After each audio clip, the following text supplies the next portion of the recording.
Let's review the business structure of a treasury. The purpose of the treasury is to raise up our people, get land, and get money. The business structure of the treasury is a house flipping business plus coaching. And the coaching shows up in a couple of different iterations. So for the diagram that we're going to see, we've got arrows for where money flows. And we can imagine money flowing like water. So it flows through these arrows or streams, and it accumulates in basins or containers. And where it accumulates is what we will call wealth. Step one of the business structure of the treasury is the sponsor's investment, which gets funneled into a preferential loan.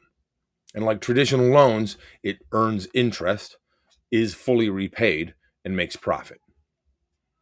But the preferential components of the loan make it unique from retail loans. Interest on the preferential loan is simple interest rather than compounding, is paid annually rather than monthly, and does not accrue year over year. Now, the first two are just simple differences in accounting.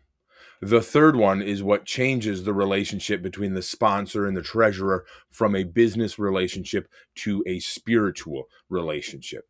That if the treasurer is not succeeding and does not earn enough money to pay interest on the loan, then year over year, the interest doesn't accrue and compound, and instead it is forgiven because the sponsor and the treasurer are on a journey together rather than engaged in a business transaction.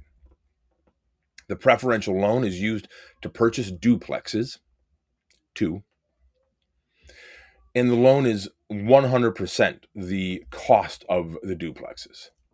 A traditional retail loan would be at 70% or 80%, but a preferential loan specific to this program is at 100% of the cost.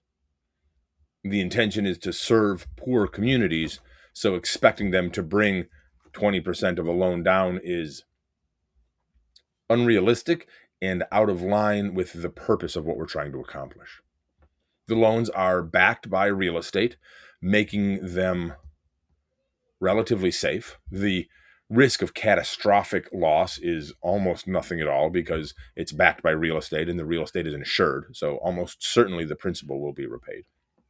And then the loans are subordinatable, which means they can be subordinated, a fancy finance term, meaning if the treasurer borrows against these duplexes to buy a property to flip, which is the next step, the bank loan for the flip property goes in front of the sponsor's loan.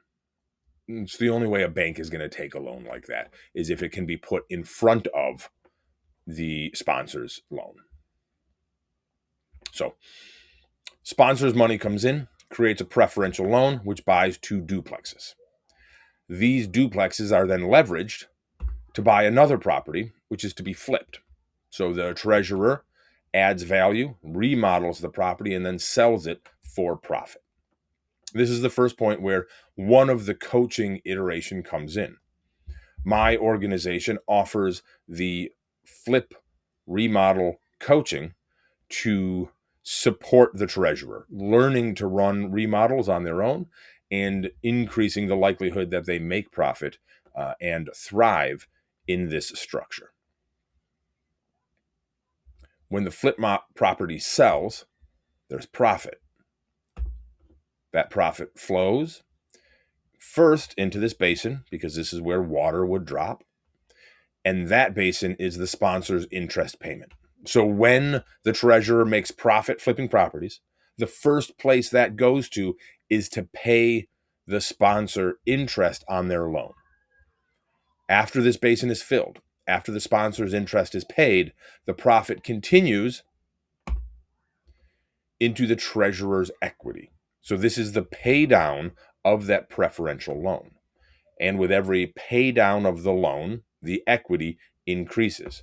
Debt goes down, equity goes up. And this is how we are getting land and getting money to the treasurer, who is then committed to the community. These properties have a deed restriction on them, and the agreement between the treasurer and the sponsor has restrictions on the treasurer, both of which encouraging the treasurer to coach community members using the second iteration of coaching, which is the wealth curriculum.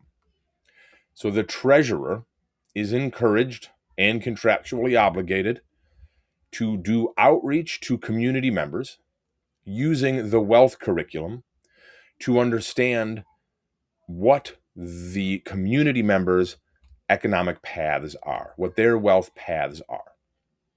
Most community members will be supported by this coaching, will be buoyed and moved along their own pathway. A few of those community members will become investment opportunities themselves. And that's where the treasurer may, at their own discretion, take investment money from the equity they've accumulated or the profit from their flips and may choose to invest with community members on their wealth path. And unlike the duplexes, which are used as collateral, which are deed restricted to require the treasurer to reinvest all of the profit from those duplexes into the community, profit from businesses created in partnership with community members is not restricted in any way. So the preferential loan comes with an agreement with the treasurer that he must or she must do outreach to coach the wealth curriculum with community members. The properties have deed restrictions that says any profit taken from rents must be reinvested into the community. And then as the treasurer partners with and invests in community members, if any of those partnerships turn into profit, that profit is unrestricted. And that's the process by which we encourage partnership in the community, the raising up of the community members by investing in them.